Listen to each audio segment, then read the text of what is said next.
Hello everyone, welcome to the trading fin. आणि आजचा दिवस एकदमच खतरनाक आणि एकदमच धमाकेदार. बऱ्याच जणांचे गैरसमज झाले की ह्या ब्रेकआउट नंतर मार्केट अपसाईडला जाणार आणि ह्याच ब्रेकआउटला बऱ्याच जणांनी कॉलमध्ये सुद्धा एंट्री घेतली असेल. असं वाटलं असेल की बाबा इथूनच मार्केट आता वरती पळतोय की काय.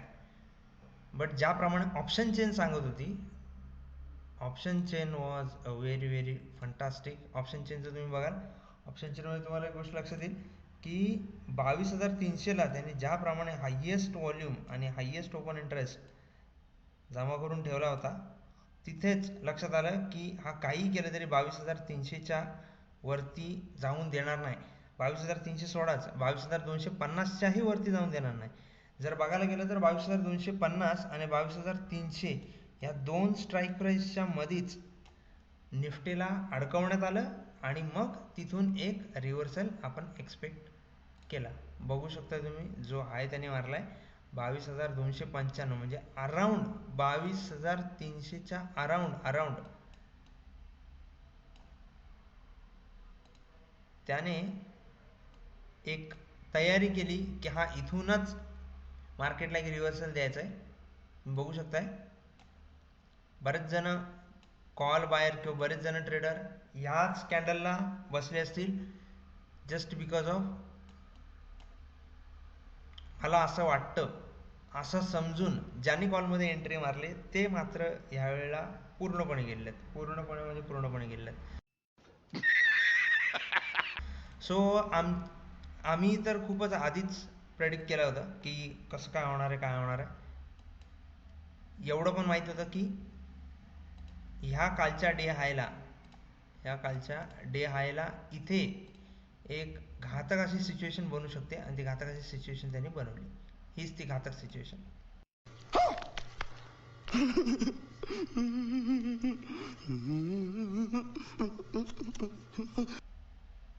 जर तुम्हाला घातक सिच्युएशन शिकायचे असेल तर नक्कीच कमेंट करा. हा लो होता ज्या ठिकाणी आपण आपला प्रॉफिट बुक केला. साधारण एवढे 51 पॉईंटचा गॅप आहे. 51 to 71 आपण पाहिजे तरी एकदा मोजून बघू. ओके, 70 पॉईंटचा गॅप आहे. आपण जवळजवळ यातले 51 पॉईंट कॅप्चर केलेत. मोस्ट ऑफ दी आम्ही फ्युचरमध्ये ट्रेड करतो, ऑप्शन्समध्ये ट्रेड टाळतो. तर हे ते ट्रेड करण्यामागचं रिझन होतं. आय होप तुम्ही सुद्धा खूप भारी ट्रेड केलेला असेल. तर आजचा ॲनालिसिस आपण बघणार आहोत की उद्यासाठी निफ्टी काय विचार करते, निफ्टीचं काय म्हणणं आहे की उद्याला तिला नक्की ब्रेकआउट द्यायचं आहे की आतल्या आत अडकून ठेवायचं. त्यात उद्या आहे एक्सपायरी, म्हटल्यानंतर एकदमच धमाकेदार एक्सपायरी होऊ शकते उद्याची. नाही आता उद्या नक्की एक्सपायरी धमाकेदार होणार की नाही होणार हे आपल्याला कळेल आजच्या ॲनालिसिसवर. तर स्टार्ट करूया ॲनालिसिसला.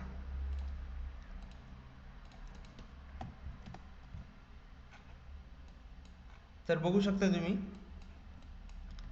की त्यांनी कालच्या या हाय प्राईजला कशा प्रकारे रिस्पेक्ट केले आणि परवाची हाय प्राईज.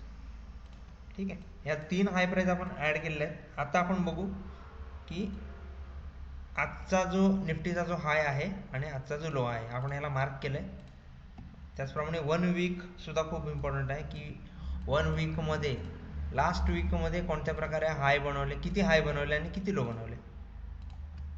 त्याचप्रमाणे प्रिव्हियस आहे.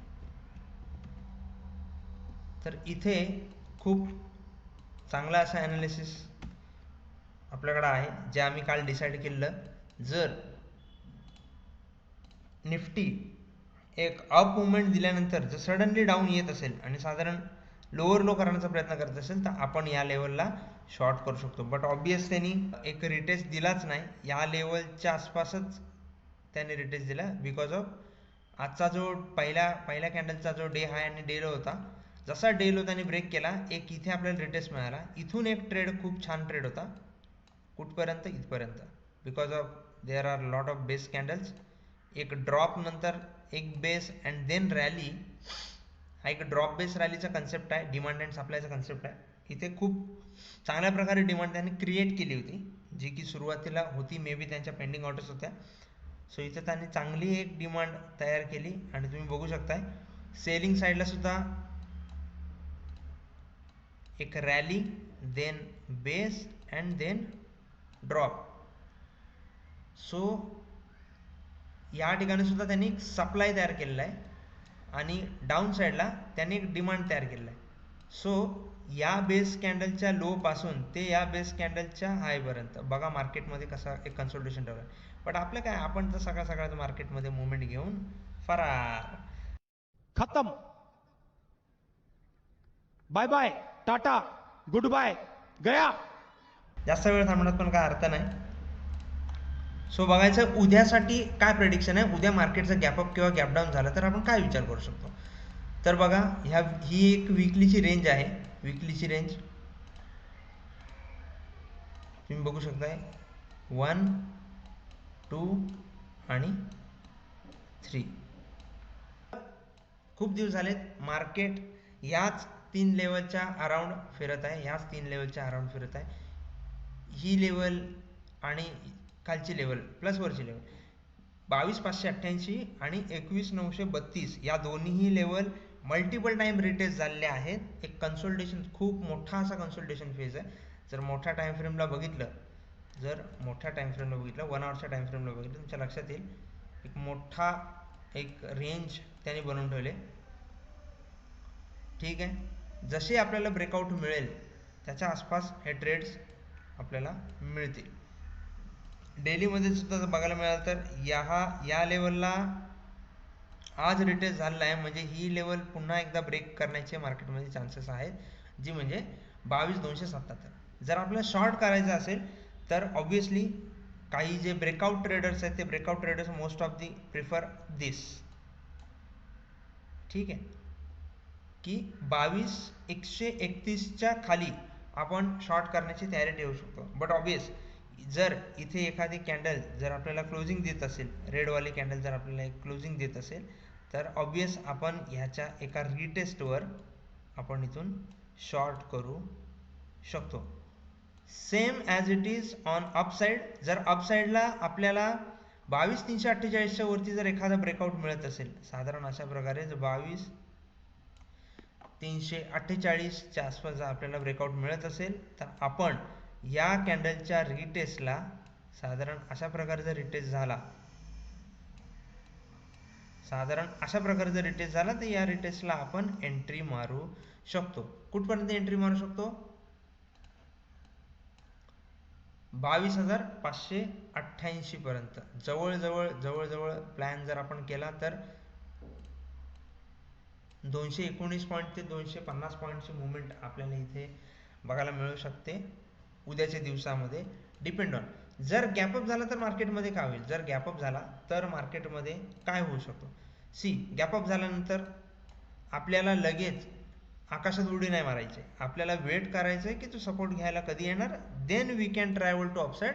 और जर त्याला डाऊन साईडला यायचं असेल तर तुम्ही हा बघू शकता केवढा मोठा एरिया जो आहे तो एक बेस एरिया म्हणू शकतो आपण किंवा डिमांड एरिया म्हणू शकतो.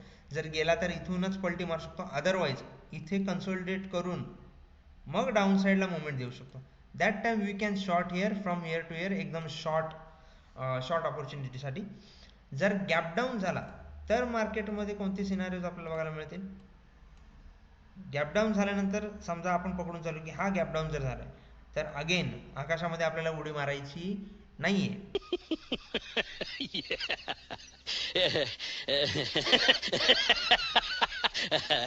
आपल्याला एक रिटेस्टसाठी वेट करायचंय आणि जर मार्केटमध्ये प्रेशर तयार होत असेल कुठे 22,150च्या आसपास, जर कॉल साईडला हेवी ओपन इंटरेस्ट किंवा हेवी व्हॉल्यूम जर जनरेट होत असेल, तुम्ही बघू शकता कशा प्रकारे हेवी व्हॉल्यूम आणि हेवी व्हॉल्यूम जनरेट होतो. तर आपल्याला या गोष्टीला ॲनालिसिस ठेवायचं आहे की किती ओपन इंटरेस्ट आणि किती व्हॉल्यूम आणि किती ओपन इंटरेस्ट जमा झालेला आहे त्या स्ट्राईक प्राईसवर. त्याच्यावरून आपल्याला लक्षात येईल की ओव्हरऑल सिनारिओ मार्केटमध्ये काय आहे, मार्केटला काय सांगायचं आहे, मार्केटमध्ये काय होणार आहे. ठीक आहे, but after gap up and gap down साधारण प्रेडिक्शन आपण कसं असलं पाहिजे की समजा इथे जर गॅप डाऊन ओपन होत असेल, ठीक आहे, ओपन झाल्यानंतर मार्केट 22,000च्या आसपास जर पुट साईडमध्ये हेवी ओपन इंटरेस्ट इन्क्रीज होत असेल तर ऑब्विसली तो एक अप मुवमेंट देऊ शकतो. त्यावेळेला आपण असा विचार नाही करू शकत की हां गॅप डाऊन ओपन झालाय, सो ह्या एक बेस कॅन्डल्स आहेत, ह्या बेस कॅन्डलला एक रिटेस्ट करून तो डाऊनला येऊ शकतो, असं बिलकुल विचार करायची गरज नाही. जर ऑप्शन चेन सांगत असेल की 22,000 सारख्या, तुम्ही इथं बघायला पण मिळेल तुम्हाला की 22,000च्या स्ट्राईक प्राइसला खूप हेवी असा व्हॉल्यूम तर उद्याला झिरो होणार आहे, बट हेवी असा ओपन इंटरेस्ट मात्र जमा झाला आहे. सो कितीही झालं, उद्या कितीही मोठी एक्सपायरी असली तरी उद्या 22,000च्या खाली तरी मार्केट सध्या तरी नाही आहे.